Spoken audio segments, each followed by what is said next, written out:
response to the Ukrainian crisis has been very reassuring in the sense that, you saw people, many European countries respond with open arms and open policies.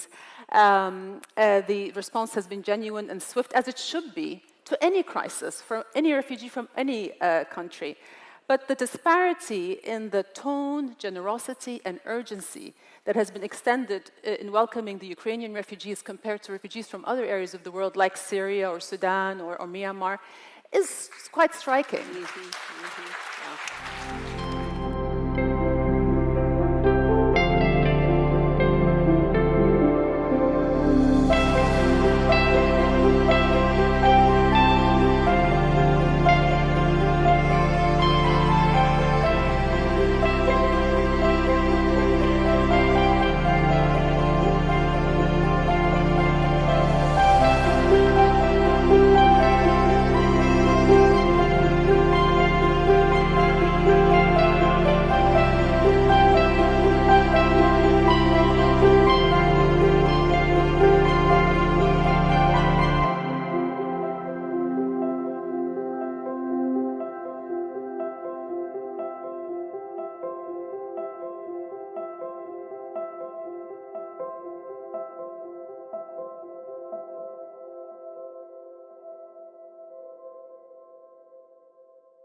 Honesty has always been the currency of leadership, but it's more critical today at a time of misinformation and constant disruption, where mistrust has become the default mode, default reaction.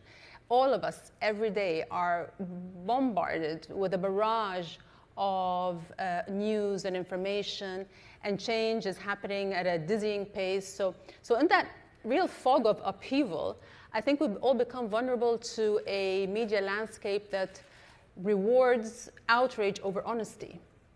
So I feel that misinformation poses the greatest threat to our world today. I mean, I'll go out on a limb and say it's more dangerous than climate change, pandemics, wars, anything else, because accurate and sound information is a prerequisite to dealing with all these challenges.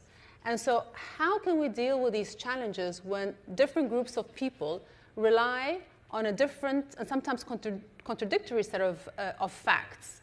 Yeah. The manipulation of our perception of the world is happening to us constantly, whether we're aware of it or not. It's like a constant war, an ongoing war on truth, on fact, on data, on science, on rational thinking, on sound judgment. And that's incredibly dangerous. And the goal of misinformation isn't just simply to misinform. Right. It is to manipulate our thinking and our actions to the service of somebody else's political agenda, which means that we have to be incredibly selective and prudent and really vigilant in what information we decide to believe in, and we have to go that extra fact-checking mile.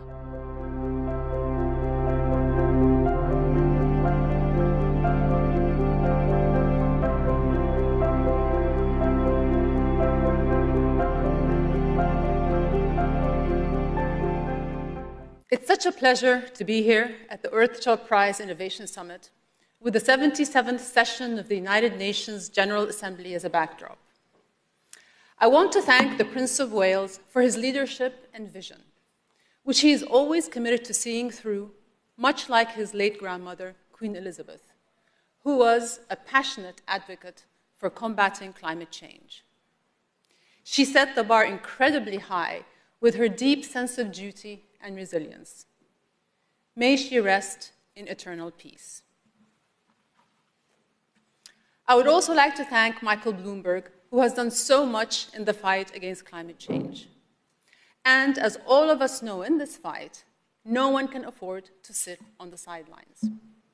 No one can claim that climate change is somebody else's problem or shrug it off for future generations to address. We're all affected by a warming planet. We see that every day. And decisions being made right now will determine our shared tomorrow. So we must choose, and we must act as united nations ourselves. Our progress depends on collective action, on collective ingenuity.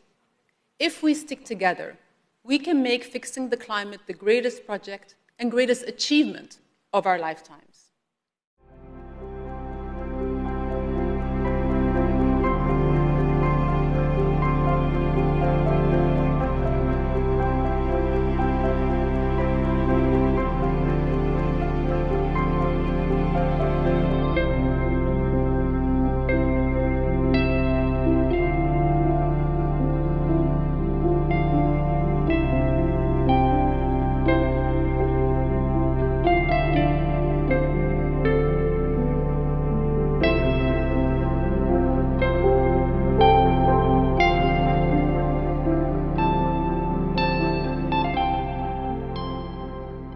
Well, as you continue to lend your voice to a number of issues, you keep a busy schedule. I think you call it's a job, a responsibility you have, and your family is expanding. You have this right? You got 2 weddings you're planning next year? I have 2 weddings right? next year. Okay. You know, I still can't believe it. My daughter was making fun of me the other day. She's like, Mom, whenever you're introducing me in front of other people, you're always like, she's getting married next year. And I think I have to keep sounding it so I can believe it because, and I told them, you guys, I've been like begging you guys to get married for years, and then you suddenly decide to do it within 3 months or 4 months of each other. How is that going? Your son and your daughter both having weddings next year, right? First of all, it's so exciting. Yeah. I mean, it's incredibly hectic, but the best kind of hectic. I couldn't have chosen better children-in-law. I think all of us as parents, we want to see our kids grow up and become independent adults and share their life's journey with partners. And I'm so proud of the choices they made. And, I used to always say my favorite title is Mama, but I think that's going to quickly change to Teta, which is the Arabic word for grandma. No pressure, no pressure. So my goal is to be like fun grandma. We have a saying in Arabic that no person is dearer to us more than our children than our grandchildren, and so I'm really excited to have babies in my life soon. That is so funny. You wanted them to get married. You already got them with grandkids already. Yeah. Okay. I won't apply pressure, but I will. Okay.